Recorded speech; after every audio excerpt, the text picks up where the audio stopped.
Hey everyone, we have an interesting book here from Todd Hampson, but he's also teamed up with Jeff Kinley, and it's a very, very long title. It is the Prophecy Prose Illustrated Guide to Tough Questions About the End Times. So that's a mouthful for a title. I personally wouldn't have made it that long. It's basically an end times book. Todd Hampson, as you know, is an illustrator, and he's teamed up with Jeff Kinley, the writer. And so I've never heard of Jeff Kinley before, but Todd Hampson I have.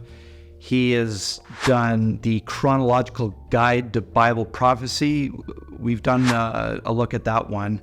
But yeah, this is, so we expect to see a little bit of writing and a little bit of illustration as expected, but this is based on the end times. So let's take a quick look in here.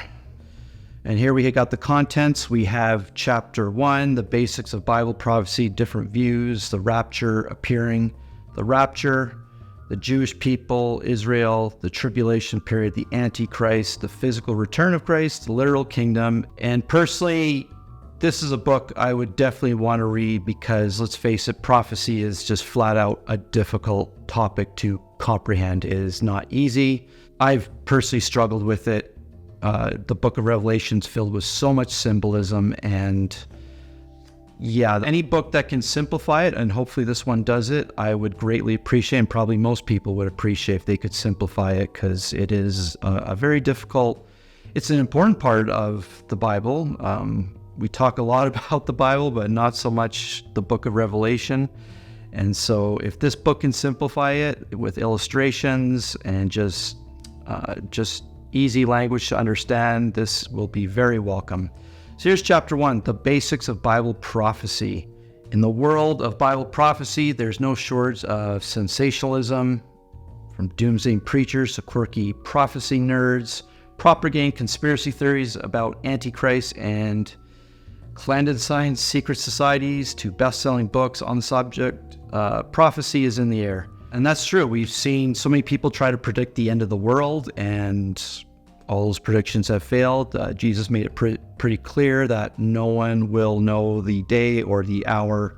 It clearly is still holding true to this day. No one truly knows. I mean, we have some ideas, but we've been told of some things to look out for that gives us an idea that we're heading to the end times. But my personal opinion is sometimes I feel like we are very close, but also other times I feel like we're still pretty far away. But at the end of the day, nobody knows. So why should I care about Bible prophecy? Why is it a big deal? Why does God want us to know what he is going to do in the future? And how does this knowledge affect our lives right now? First, Bible prophecy, this may sound a bit obvious, but if God chose to include something in Scripture, then it must be there to teach us something about him. That's very true. Second, prophecy makes up about 28% of the entire Bible. Wow, didn't know that. That's pretty cool. So yeah, it's a small taste of probably what's to come for illustrations. See inside for 8,000 prophecy verses. Wow. So some pretty cool stats here. 1 out of every 30 verses in the New Testament contains prophecy. There are 8,000 total prophetic verses. 23 out of 27 New Testament books mention the second coming of Jesus. For every time that the first coming of Jesus is mentioned, the second coming is mentioned 8 times. The first prophecy concerning Christ is found in Genesis 3:15, and there are 333 prophecies concerning Christ. Only 109 were fulfilled at his first coming. That leaves 224 prophecies yet to be fulfilled. So that's pretty incredible. So I'm getting the impression right now that, yes, they're going to sprinkle in visual infographics like this, but it's pretty clear that this is more of a reading book, and that's probably a good thing. I don't know if you could fill all of this with just pure visuals. I think there's a lot to cover, so I think they're trying to strike a good balance here. But I just love these statistics right here. 20% of the Bible contains prophecy. 8,000 plus total verses contain prophecy. I had no idea about this. I can't believe someone went out of their way to count this stuff. But I think what's also important is just, will these prophecies make sense? Will they talk about some of the symbolism in Revelation? Because we all kind of struggle with that, me personally. And so if this can simplify it, that'd be great. Yeah, Daniel chapter 2 kind of mentions that part of the prophecy, the dream he had of the tall statue with the head of gold, I believe.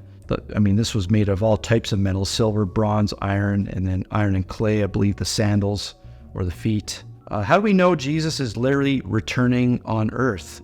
So they give quite a few examples here.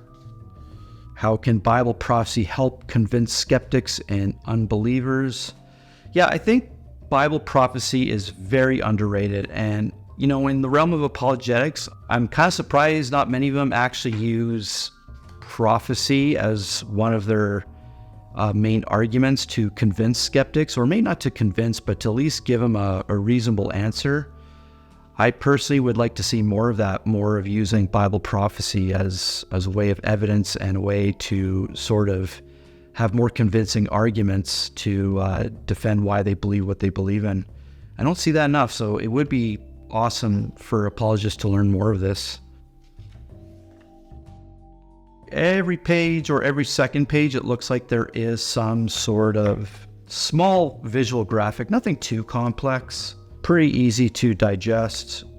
And you know what? I think more books should just have this in general. I think we're seeing a few more books doing that, where they sprinkle in any type of visual. It doesn't have to be an infographic, but anything to just spread out the text. I'm not trying to suggest that people don't want to read. I think nowadays, even as someone like myself who loves to read, it is nice to have some of these tech, like whether it be paragraph breaks or visual symbolism and, main headlines, secondary headlines. These are all really helpful to just make the reading experience a lot more enjoyable, because as much as I love to read, it is difficult to just read a pure wall of text with no paragraph breaks or titles or subtitles or visuals. I really think more books should go this direction personally. It really helps. Yeah, not as visually promising as some people were hoping for, but I think they strike a pretty good balance with this. Like, look at this, a whole page is taken up for this eschatology in the New Testament, and the canonization process takes up 2/3 of a page. So I'm really liking this. I don't suggest that this would be difficult to read by any sense. Chapter 3, the rapture appearing. I'm just flipping through this fast because just sort of give you guys just a quick look at this. I would not expect to read all of this in one sitting. Rapture by the numbers, 1 trumpet, 2 voices, 2 transformations, 1 grand reunion. What are the details of the rapture? Jesus himself descends from heaven. Remember, he hasn't been here for 2,000 years. He issues a commanding shout. The loud command will be heard by every believer alive all over the world. It is immediately followed by another voice, this time an archangel, perhaps Michael, who is most likely announcing the arrival of the bridegroom. The trumpet of God is then sounded, summoning Christ's bride together. Instantly, a grand-scale miracle is performed by Jesus as the decomposed bodies of those believers throughout the church age who have died are spiritually reformed and transformed into new resurrection bodies and reunited with their spirits coming from heaven. Christians who are alive at this time will be caught up and together with those resurrected bodies at this time. Last point here, both groups of believers meet the Lord in the air. This officially begins heaven for those believers, as from this point on, we will always be with the Lord. What will our new bodies be like? I think a lot of people would like to know that. What will we do in heaven between the rapture and the second coming? Great question. Eternity is a long time. I've always wondered, what would we be doing in heaven? What would that look like? Because if eternal is eternal, like time doesn't stop, it never ends, we'll never die, I guess there's always something to do. Just quickly go through this. Jerusalem, the epicenter of Bible prophecy. The Ottoman Empire. The tribulation period, which who knows who's going to be in for that one. Maybe it'll be us, maybe it'll be future generations. It's not going to be a very nice time. Here's a quick little outline for the book of Revelation. There's chapters 1 to 3 are the letters to the churches. 4 and 5 are the church in heaven. And then 6 to 19 is the meat of it all. It gets to a really nasty period of time, the tribulation period, basically, which the main focus is on Israel. And then within that massive chapter is the parenthetical chapters. I have no idea what that means. And then chapter 20, millennium. Chapter 21, 22, new heaven, new earth, new Jerusalem. That is something I would like to learn more about personally. This is something that could be interesting. The 4 key gap periods of events: the economic and societal collapse, globalism achieved. Maybe we're seeing a few signs of globalism being achieved, but this is where I go back to. We see signs that, in some ways the end is coming, but also when you look at things, it still feels like we're still ways away. Like there's no one currency or one leader or any mark of the beast. So there's some things that suggest we're close, but others we're still far away. The rise of the Antichrist. We haven't seen that either. Well, to our knowledge at least. Key details of the tribulation: a rapture, 3 to 5 years of seals and trumpets, and 3 to 5 years of bowls. I think they have struck a really good balance of visuals and text. I definitely would love to read this when I get the chance to.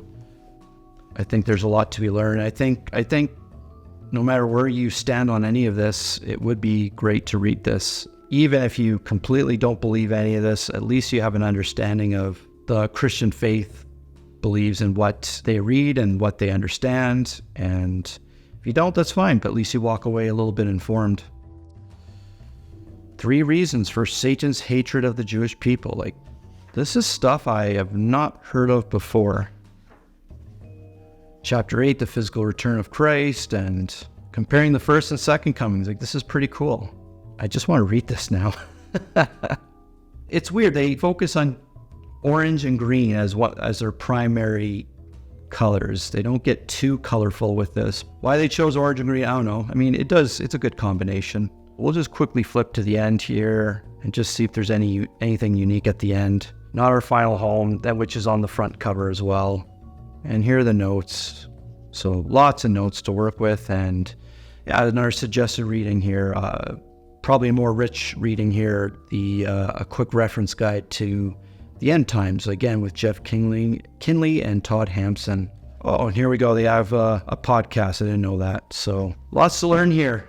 This is I'm not even going to go with this long name. It's incredible, but the Prophecy Prose. It's the illustrated guide to the end times. I think this is a worthwhile read. I think anyone can read this. Just giving you a quick little preview of what to expect, and if you pick it up, then great. If not, that's fine. It won't be the first and won't be the last.